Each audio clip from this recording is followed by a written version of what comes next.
Hello. ଭାଇ ରାଧେ କୃଷ୍ଣ। राधे कृष्ण। ଆଉ ଦେହ ଭଲ ହେଇଗଲାଣି? देह कौन होता कि भल हम एमती बोलबो जाइए गोड़ टिके अल्प कि समय पर सामयिक समय पर टिके जेहेतु अभ्यास नथिला चलिबा तो टिके दरज लागुला से भी भगवान कृपारू कारण महिमा तो अलौकिक महिमा अच्छी तो तांको महिमारू से कष्ट भी लाघव हो गला ना एते पानी रे बुड़ीबा एते गाधेबा एते ओदारे रहिबा आउ एते चलिबा कांधरे धरिकी से भार आनिकी आसीबा एटा कौन भगवान चमत्कार नहीं भगवान बिना इच्छा के संभव हो पार जहाँ बिना इच्छा पत्रटी हलु ना आउ यहाँ कौन एत संभव हो पार निहाती भगवान किसी महिमा अच्छी सेटा मु माने जहाँ विश्वास करूली मो विश्वास टा बहुत बढ़ीगला। बोल आउ कौन बम कहते बोल बम बोल बम हम्म बांधिकेश्वर बाप्पा ଶ୍ରାବଣ ମାସ बांधिकेश्वर बाप्पा बांधिकेश्वर बाप्पा बांधिकेश्वर बाप्पा ଉତ୍ତରଟା ଜାଣିନି କିଛିଟା ବି बांधिकेश्वर ଜାଣିଲି बाप्पा ତମର ରିଲେସନ बांधिकेश्वर କଥା बाप्पा रुका କିଛି बाप्पा ମାନେ କହିଛି ନା रुका ଏଇଟା ଭୁଲ बाप्पा କଥା ମାନେ କେତେଟା बाप्पा मोरी ପ୍ରାର୍ଥନା ବା ଉତ୍ତର बाप्पा ଜାଣିବାକୁ मोरी ମୁଁ ଜାଣିନି। कांदे अछि देखिए मोर स्वल्प ज्ञान रे जहाँ मु जानी बोल निहाती बम जो बोल बम प्रचार प्रसार पाई जय बाप्पा ईश्वर कथा तो कहवाई निहाती चेष्टा करी पचारे କାରଣ ସେମାନେ ଜାଣିବାକୁ ଚାହୁଁଛନ୍ତି ବୋଲି ମତେ ପଚାରିଲେ ତ। निश्चय निश्चय मुझे भिडियो माध्यम पकईबी और समस्त जानतु हुए तो ये जिज्ञासा अनेक मान मन में उंकी मारी थी पारे तो समस्त जानापी निश्चय मुझे कहू चेष्टा करी। ମୋର ଫାଷ୍ଟ ପ୍ରଶ୍ନ ହେଲା ଶ୍ରାବଣ ମାସର ମହତ୍ଵ କଣ? जमती प्रत्येक मासर प्रत्येक नार प्रत्येक दिनर गोटे महत्व थाए सेमती श्रावण मासर निश्चय महत्व अच्छी कारण वर्ष 12 मास भितर गोटे मास मार्गशीर थाए जो मसरे केवल लक्ष्मी पूजन हुए से मसरे जगन्नाथ किसी हुए 12 मास 13 पर्व जगन्नाथ किंतु गोटे मास केवल रही है लक्ष्मी ठीक से हीपरि श्रावण मास गोटे स्वतंत्र मास जोटा ही केवल हूँ शिवों शिवरु होती ना श्रावण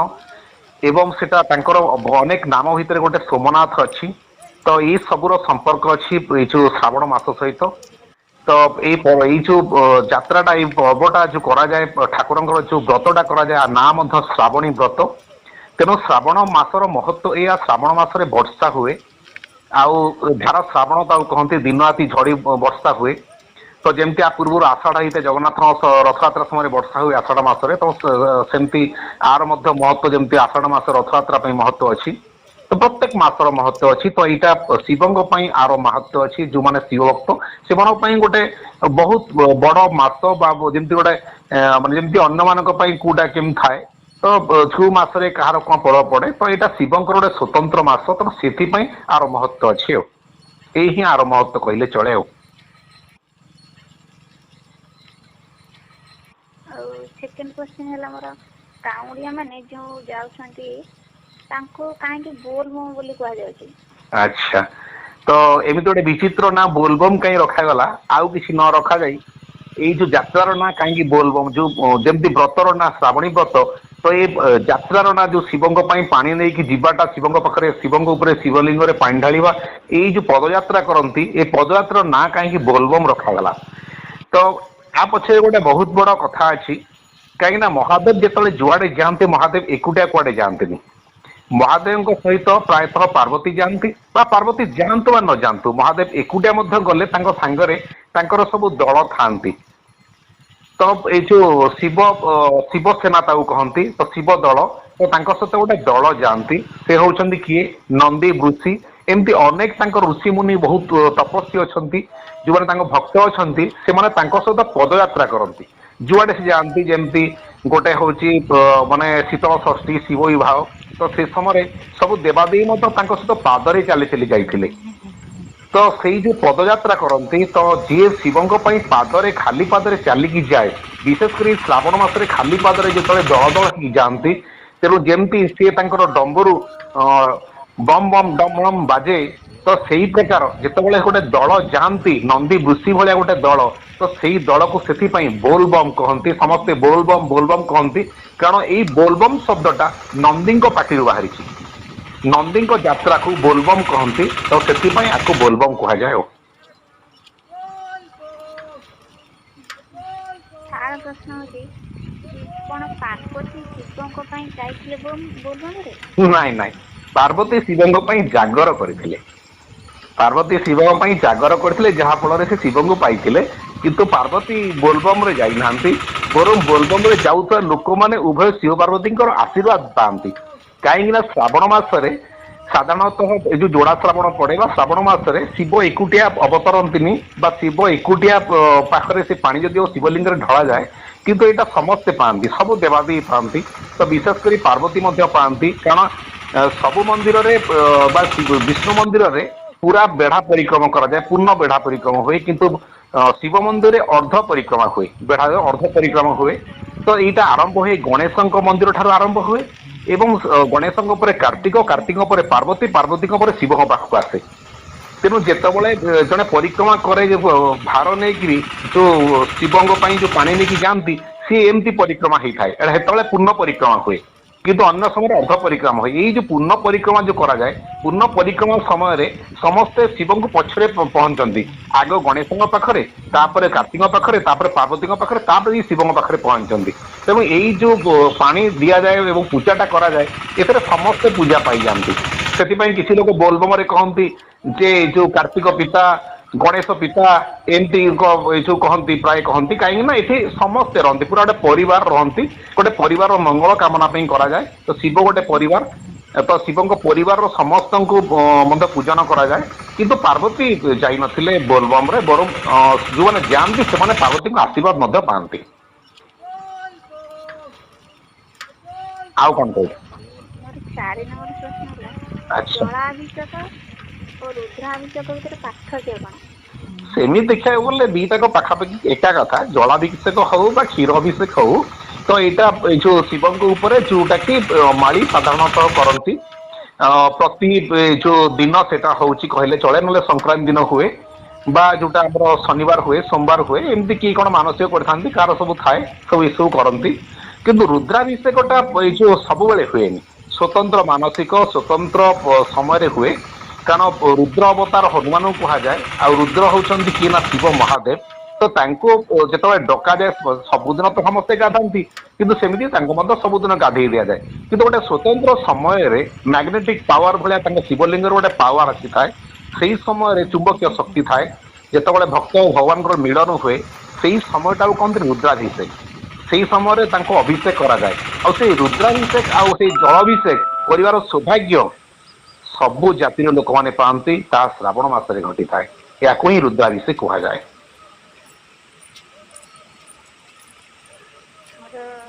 5 ନମ୍ବର ପ୍ରଶ୍ନ ହେଉଛି, ସର୍ବପ୍ରଥମେ କିଏ ସେ ଶିବଲିଙ୍ଗରେ ଜଳାଭିଷେକ କରିଥିଲେ? ଏଇଟା ତ ପ୍ରଥମତଃ ଏ ଯୋଉ ଶିବ ମହାପୁରାଣରେ ଆମେ ଜାଣିବାକୁ ପାଉଛୁ ଯେ ଶିବ ମହାପୁରାଣର ରଚୟିତା ହଉଛନ୍ତି ରାବଣ। ତ କିମ୍ବଦନ୍ତୀ ଅନୁସାରେ ଆମେ ଦେଖିବା, ତାହେଲେ କିମ୍ବଦନ୍ତୀ କହୁଛି ଯେ ରାବଣ ହଉଛି ଏଇ ଯୋଉ ଶିବଙ୍କ ପରମ ଭକ୍ତ। ତେଣୁ ଏଇ ଯୋଉ ଶ୍ରାବଣ ମାସରେ ଯେତେବେଳେ ସିଏ ଶିବଙ୍କୁ ସ୍ଥାପନା କରିଥିଲେ ଏବଂ ତାଙ୍କ ଉପରେ ଜଳାଭିଷେକ କରିଥିଲେ, ତ ସେଇ ଦିନ ଠାରୁ କିମ୍ବଦନ୍ତୀ ଚାଲି ଆସିଛି, ସମସ୍ତେ ଜଳାଭିଷେକ କରୁଛନ୍ତି ଏବଂ ଶିବଙ୍କ ଉପରେ ଢାଳୁଛନ୍ତି। ତେଣୁ ଶିବଙ୍କ ଉପରେ, ଶିବଙ୍କର ପ୍ରଥମ ଭକ୍ତ ଏବଂ ଶ୍ରେଷ୍ଠ ଭକ୍ତ ହଉଛନ୍ତି ରାବଣ। ଯଦିଓ ନନ୍ଦୀ ତାଙ୍କ ଭକ୍ତ, କିନ୍ତୁ ରାବଣ ମଧ୍ୟ ଗୋଟେ ଶ୍ରେଷ୍ଠ ଆଉ ପରମ ଭକ୍ତ, ବଡ ଭକ୍ତ, ତାଙ୍କ ପ୍ରଥମ ଭକ୍ତ କହିଲେ ଅତ୍ୟୁକ୍ତି ହବନି। କାହିଁକି ନା ଶିବ ମହାପୁରାଣ ଖାଲି ସେ ରଚନା କରିନାହାନ୍ତି, ଶିବାଷ୍ଟକ ମଧ୍ୟ ରଚନା କରିଛନ୍ତି ଏବଂ ଏଇ ଯୋଉ ଶିବ ତାଣ୍ଡବ ମଧ୍ୟ ସେ କରିଥିଲେ। ଏବଂ ତାଙ୍କଠୁ ବୋଧେ ବଡ ଭକ୍ତ କେହି ସଂସାରରେ କେହି ନଥିବେ, ଯିଏ ନିଜେ କହିଛନ୍ତି ଯେ ମୁଣ୍ଡ କାଟିକି ମୁଁ ଶିବଙ୍କୁ ପାଇଛି। ତ ମୁଣ୍ଡ ଗୋଟେ ପରେ ଗୋଟେ 10ଟା ଦଶାନ ନେଇଛନ୍ତି ତାଙ୍କ ଯଜ୍ଞରେ ଶିବଙ୍କୁ ପାଇଁ ପାଇବାକୁ। ସେ ମୁଣ୍ଡ କାଟିବା ଏତେ ବଡ ଭକ୍ତ ସଂସାରରେ କେହି ନଥିବେ, ସେ ତାଙ୍କ ମୁଣ୍ଡ କାଟିକି ହୋମ ଯଜ୍ଞରେ ପକେଇ ଦେଇଥିଲେ। ତ ସିଏ ନିଜେ ହିଁ ଏଇ ଯୋଉ ଗଙ୍ଗା ଜଳକୁ ଧାରଣ ଆଣିଥିଲେ ଏବଂ ତାଙ୍କ ଉପରେ ସହଜ ତ ଶିବଙ୍କ ମୁଣ୍ଡରୁ ଗଙ୍ଗା ବାହାରୁଛନ୍ତି, ଯାଉଛନ୍ତି, କିନ୍ତୁ ସିଏ ଗଙ୍ଗାଙ୍କୁ ଆଣିଥିଲେ ଏବଂ ଗଙ୍ଗାଙ୍କୁ ଆଣି ଶିବଙ୍କ ଉପରେ ଢାଳିଥିଲେ। ତେଣୁ ପ୍ରଥମେ ଜଳାଭିଷେକ, ରୁଦ୍ରାଭିଷେକ ସବୁ କିଛି ଯଦି କେହି ପ୍ରଥମେ କରିଥାଏ ଶିବଙ୍କ ଉପରେ, ଆଉ ଯୋଉଠୁ ବୋଲବମ ର ଉତ୍ପତ୍ତି ଆରମ୍ଭ ହେଇଛି, ତାହା ନିଶ୍ଚୟ ରୂପେ କହିବା ଯେ ସେ ହଉଛନ୍ତି ମାନେ ପରମ ଜ୍ଞାନୀ, ପରମ ଭକ୍ତ ରାବଣ ନିଶ୍ଚୟ। ମୋର 6 ନମ୍ବର ପ୍ରଶ୍ନ ହେଉଛି, ଶ୍ରବଣ କୁମାର ସହିତ ଶ୍ରାବଣ ମାସର କିଛି ସାମଞ୍ଜସ୍ୟ ଅଛି କି? 6 ନମ୍ବର ପ୍ରଶ୍ନ ମାନେ କେତେ ଗୁଡାଏ ପ୍ରଶ୍ନ ଅଛି କି? ମାନେ ଆଚ୍ଛା, ହଉ ବହୁତ ଠିକ ଅଛି, ପ୍ରଶ୍ନ। ଠିକ ଅଛି, ହଉ ମୁଁ ଚେଷ୍ଟା କରୁଛି କହିବା ପାଇଁ। कौन है श्रवण कुमार सहित श्रावण मासर संपर्क श्रवण कुमार जने थिले जेमती माने गणेश तांको बापा मां को माने बड़ बोली भाभी थिले तेणु बापा मां परिक्रमा करथिले किंतु कार्तिक सारा दुनिया बुली आसीथिले सेई दिन ठारू भगवान जो शिव शंकर सेई मानको भल पांती जो माने तांको बापा मां को भल पांती तेणु जेतेबेले बापा मां को लेकिन से परिक्रमा करथिले किए से ना श्रवण कुमार सबु तीर्थमान को भ्रमण करथिले से मध्य एई जोड़ा श्रावण पड़िथिला एमती 2 मास धरी आत्मा को धरी भारत भ्रमण से करते सब तीर्थ जगह बुले और से समय से बापा को छुएक नहीं शिवलिंग पानी ढाली तेणु से श्रवण कुमार को निहाती मन पकाती समस्ते श्रावण मसरे कारण महादेव ऊपर जदि प्रथम किए पकई पानी तो सी हूँ रावण तापर आउ किए पकई न पकई मुझे ना अनेक मुनि ऋषि निहाती नंदी फंदी समस्ते तो जो शिव अभिषेक जो ये जलाभिषेक क्षीराभिषेक रुद्राभिषेक समस्त सब कर तो तारी भितर केबे ना केबे किंतु श्रवण कुमार जड़े थिले जे आत्मा परम भक्त थिले तो सी जो शिव ऊपर अभिषेक करथिले एवं आत्मा को धरिकी नहीं अभिषेक करते छोट पिला को कांधरे बसईकि निआरे चलती जोटा आम दंड यात्रा पिला चली पारे बोली सेमती से माँ बापा को धरिकी शिव परिक्रमा करते शिवलिंग पानी ढाली तेणु श्रवण कुमार निहाती चिर स्मरणीय ही रही श्रावण मासरे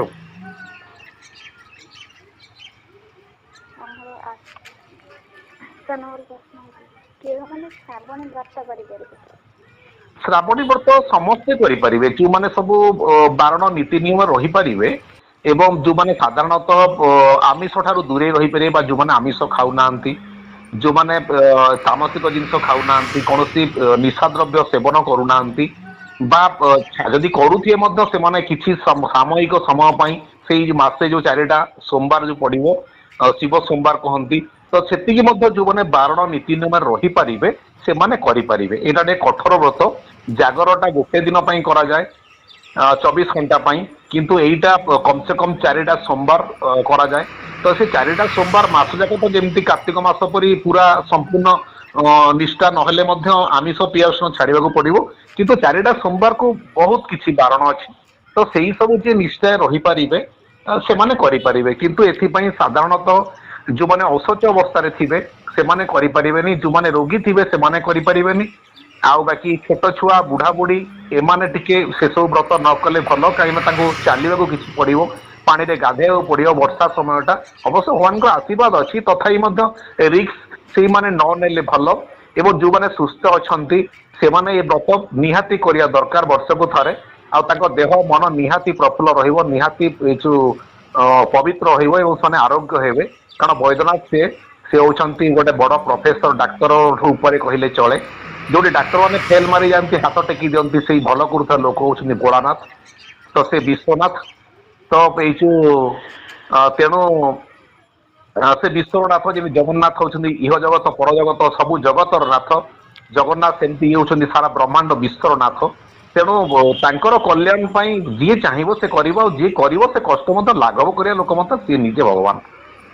तेणु समस्ते चाहिए करें